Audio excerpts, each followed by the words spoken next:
ایک بزرگ گزرے ہیں شاہ بقی الدین ابن مخلد، فرماتے ہیں میری 19 سال عمر تھی، میں نیشا پور میں پڑھا کرتا تھا، میرے اندر علم کا بڑا ذوق تھا۔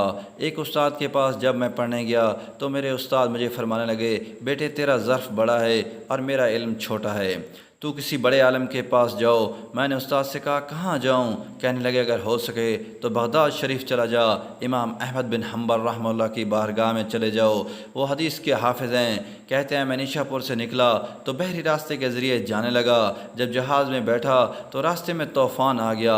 طوفان اس تیزی کے ساتھ آیا اور اتنے دن جاری رہا کہ ہمارے جہاز کی سمت ہی بدل گئی، گویا جانا ادھر تھا تو جہاز کا منہ ادھر ہو گیا۔ فرماتے ہیں جا کے کسی کنارے ہم اترے، وہاں پتہ چلا کہ جس جزیرے پہ ہم اترے ہیں یہاں سے اگر پیدل جائیں گے تو 1.25 مہینے میں بغداد پہنچ جائیں گے۔ میں وہاں سے پتے کھاتا ہوا چلا، 1.25 مہینہ لگا، میں بغداد شریف پہنچا اور جب پوری جدوجہد کر کے وہاں پہنچ گیا تو پتہ چلا کہ امام احمد بن حنبل کا تو مدرسہ ہی بند ہو گیا، ان کے جمعہ پڑھانے میں پابندی لگ گئی ہے، وقت کا بادشاہ ناراض ہو گیا ہے۔ میں امام صاحب کو تلاش کرنے لگا تو مجھے پتہ چلا کہ امام صاحب کو نظر بند کر دیا ہے۔ میں نے وہاں پہنچ کر لوگوں سے کہا تم قریب نہ جانا، بس مجھے بتا دینا کہ امام صاحب کا گھر کہاں پر ہے۔ تو ایک شخص نے مجھے کہا میں انگلی کا اشارہ نہیں کروں گا، آنکھ کا اشارہ کروں گا کیونکہ حالات بڑے خراب ہیں۔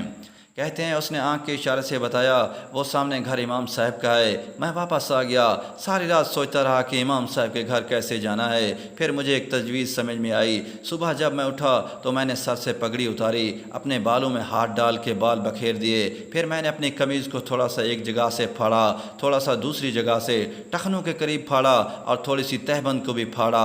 ہاتھ میں میں نے کاسا پکڑا، پرانے کپڑے پہن کے بغداد کی گلیوں میں کبھی ادھر کبھی ادھر پھرتا رہا۔ چلتے چلتے ادرکم اللہ، اللہ کے نام پر دے دو کے نعرے لگاتا ہوا میں امام صاحب کے گھر پاس پہنچا۔ وہاں سپاہی کھڑے تھے، میں نے ان سے کہا اللہ کے نام پر دے دو۔ انہوں نے میرے کاسے میں 1 دینار ڈالا۔ آگے امام احمد بن حنبل کا دروازہ آیا تو دروازے پہ کھڑے ہو کے میں نے کہا ادرکم اللہ کہتے ہوئے میرا جوش ہی بدل گیا۔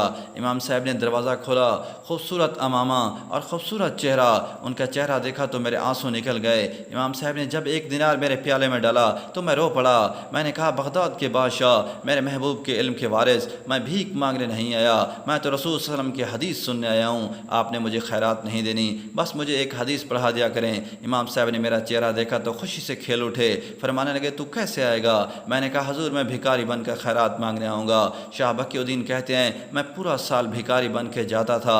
امام احمد بن حنبل مجھے فرماتے میں بھی سوچتا تھا کہیں میرے علم کو زنگ نہ لگ جائے، دیکھو اللہ نے فضل کیا اور مجھے ایک طالب علم عطا فرما دیا ہے۔ میں پورا سال جب ان کے دروازے پہ جاتا تو ایک ڈھیلا بھی ڈال دیتے اور مصطفیٰ کی ایک حدیث بھی سنا دیتے۔